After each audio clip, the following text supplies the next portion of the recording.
Bismillahirrahmanirrahim. Assalamualaikum warahmatullahi wabarakatuh. Innal hamdalillah wala quwata illa billah. Asyhadu an la ilaha illallah wahdahu la syarikalah wa asyhadu anna Muhammadan abduhu wa rasuluh.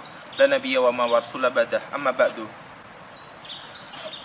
Saudaraku, dimanapun kau berada, sebangsa dan setanah air, belum lama ini saya sebagai anak dari Bapak Pendeta Saifuddin Ibrahim, ya, beliau belum lama ini mengunggah video di YouTube, dan video tersebut berisi tentang mengajak kami untuk bertobat, ya, bertobat kepada menerima Yesus sebagai Tuhan dan Juru Selamat.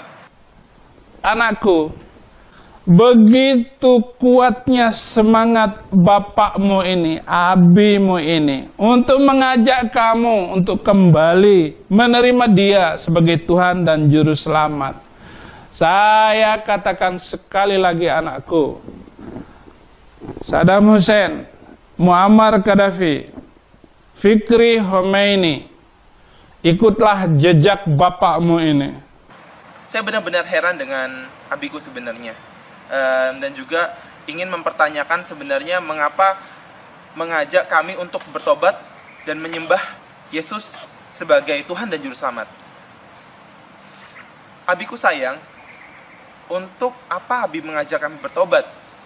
Sebenarnya tidakkah Abi ini sadar bahwasanya anak-anakmu ini, saya Saddam Hussein, Muammar Gaddafi dan juga Murtaza Muhammad Fikri, setiap hari, terutama setelah selesai sholat, selalu kami tidak pernah lupa untuk bertobat kepada Allah Subhanahu wa Ta'ala atas segala dosa-dosa yang pernah kita lakukan.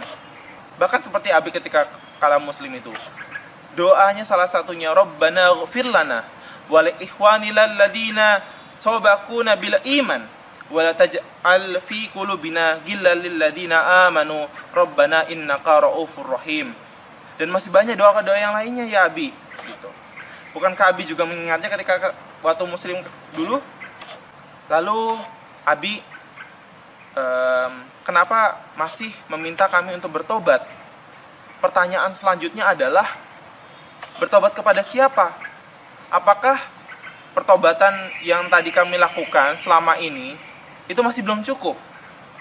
Atau mungkin salah?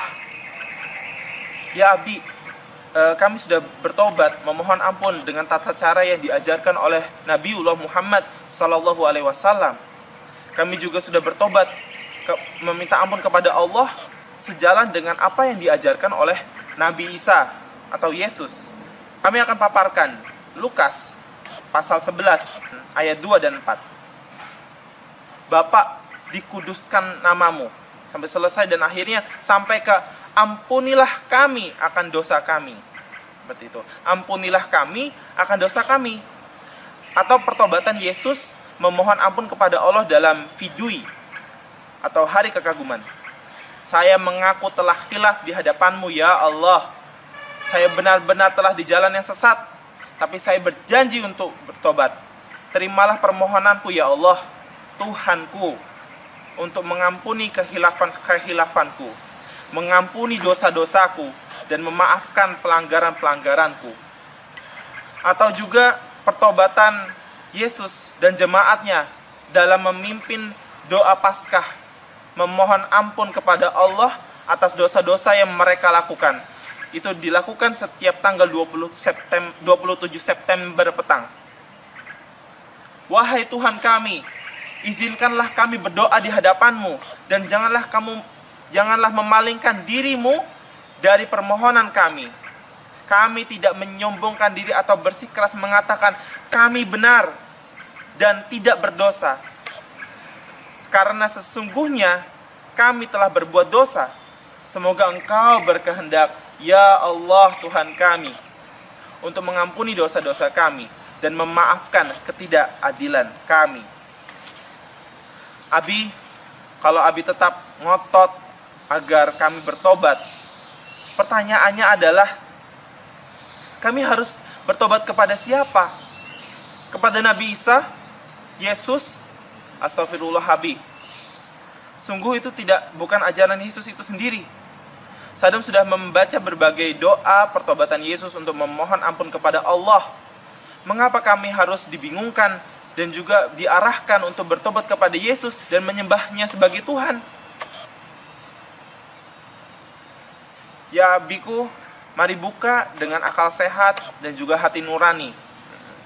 Yesus di dalam seluruh Alkitab, dari kitab Kejadian sampai kitab Wahyu, atau bahkan sampai kitab Wahyu sampai Kejadian lagi, tidak pernah mengajarkan atau memerintahkan umatnya dan juga mengajarkan untuk bertobat dan memohon ampun kepada beliau.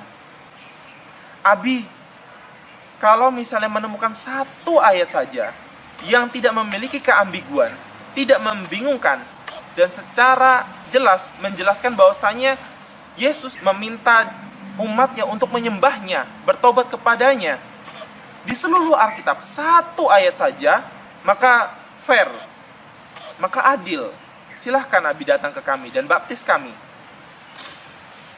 Abiku, Sadam bertanya, mohon abiku jawab dengan jujur dan juga dengan hati yang terbuka. Siapa yang tega sebenarnya menyesatkan Abi dengan ajaran kemusyrikan untuk bertobat dan memohon ampun kepada Yesus? Jelas ini bukan ajaran Yesus. Kami mencintai Allah, kami mencintai Nabi Muhammad, kami juga mencintai Nabi Isa, Yesus. Kami mencintai mereka di atas kecintaan kami kepada Abi. Kami mencintai mereka di atas kecintaan kami kepada diri kami sendiri. Namun mengapa Abi malah mengarah kepada sesuatu yang bukan dari ajaran-ajaran mereka? Sebagai umat muslim, di dalam Al-Quran banyak sekali himbauan-himbauan. Ketika kamu menjadi seorang muslim, kamu memiliki konsekuensi untuk berdakwah. Qul in kana abaukum wa abanaukum wa ikhwanukum wa azwajukum wa ashiratukum wa amwalun yaqtaraftumuha wa tijaratun tahshawna kasadaha wa masakinu taradawnaha ahabba ilaikum minallah wa rasulih wa jihadin fi sabilih fatarabbatu hatta ya'tiyallahu bi amrih wallahu la yahdil qaumal fasikin. Ya Abi, maka dari itu ya Abi, Sadam serius, mohon jangan bingungkan kami. Abi, mohon juga jangan menyesatkan kembali umat-umat Islam. Mengapa Abi bangga bisa menyesatkan umat dengan ajaran penyembahan berhala itu? Sungguh tidak dibenarkan, sungguh tidak terpuji. Sadarkah Abiku, ketika Abi mengaku bahwasanya Abi berkata di atas perkataan kebenaran, mengaku bahwasanya apa yang Abi sampaikan adalah kebenaran, lantas mengapa Abi menyampaikannya dengan sesuatu hinaan, mengandung penyesatan, dengan semangatnya Abi ngototnya membawakan kebencian terhadap Al-Quran dan juga Nabi Muhammad SAW, sedangkan kami sebagai umat Islam tidak melakukannya, tidak melakukan penghinaan. Ya Abi, marilah kita sudahi, karena seharusnya Abi menangis dan juga memohon ampun kepada Allah karena telah menyesatkan umat. Marilah kita bersikap terbuka dan Abi mengakui kekhilafan. Tolong tegaskan kepada orang-orang yang telah Abi sesatkan bahwa Abi telah khilaf. Tuntunlah mereka kembali ke jalan Allah. Kami berdoa kepada Allah Subhanahu wa Ta'ala untuk Abi kami tercinta. Ya Allah, hanya Kau Tuhan yang patut kami sembah ya Allah. Ya Allah, kami memohon, selamatkanlah ayah kami. Mungkin jika di balik ini beliau tidak menyadari bahwasanya kalau beliau disesatkan oleh dogma-dogma gereja, ya Allah, berikanlah rahmat-Mu, karuniakanlah hidayah-Mu kepada ayah kami agar kembali ke jalan yang lurus. Ya Allah, Engkaulah yang maha kuasa menggerakkan hati manusia. Ya Allah, tidak mungkin tanpa seizin-Mu Engkau memberikan petunjuk kepada orang yang Engkau kehendaki, dan juga tidak mungkin tanpa izin-Mu Engkau menyesatkan bagi orang-orang yang Kau hendaki.